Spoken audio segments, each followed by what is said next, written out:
So you know how to tell a story, but what happens when there are many stories?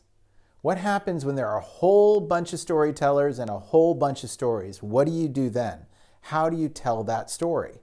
Well, let's think about this from the standpoint of the COVID time.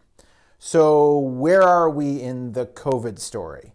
Once upon a time, I was in Australia, you were in New York City. Once upon a time, our kids went to school. Once upon a time, we were traveling a lot, etc., etc. Then one day, something happened. That then one day for everybody was a little bit different, but it looked something like there's a shutdown, restaurants are closing, borders are closing.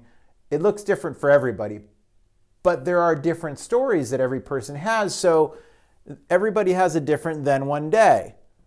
And here we start to get a dovetailing journey curve. So that's your then one day, that's mine, and then we get to this place of the innermost cave, the place of uncertainty, the place of mystery. Now, oftentimes in a story, we get there and we move on, but in this case, we're all spending a lot of time in that place of the innermost cave. We're in the place, how will we get our kids to school? How will we keep dating? How will we continue our jobs? Lots and lots of questions in the innermost cave. Now, some of those are resolved.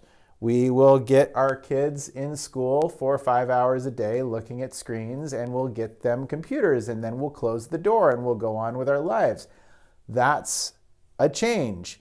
It's not necessarily my favorite change, but it's a change. We will reboot our business. We will figure out where the food comes from. So there's little journey curves that bring us here where we can tell these stories now. We have moved through something.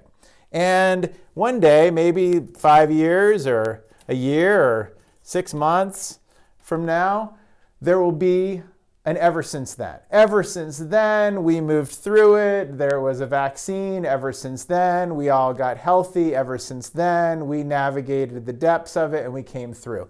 So this story is still largely here.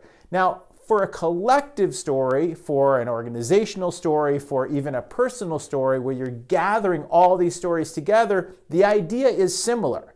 You still look and you say, okay, well, maybe the origin story is from an organizational standpoint, maybe the founder is the first story, but there's a lot of other stories and a lot of other people that have their stories. And so by gathering those stories, framing them in a kind of then one day until finally and ever since then, you begin to see where the similarities are. You begin to see where the innermost caves are, where the big questions are, and how those questions start to fit together. And that's how you begin to create a collaborative, collective story that's a greater story than the sum of its parts, and that everybody can feel a part of and that they can tell together.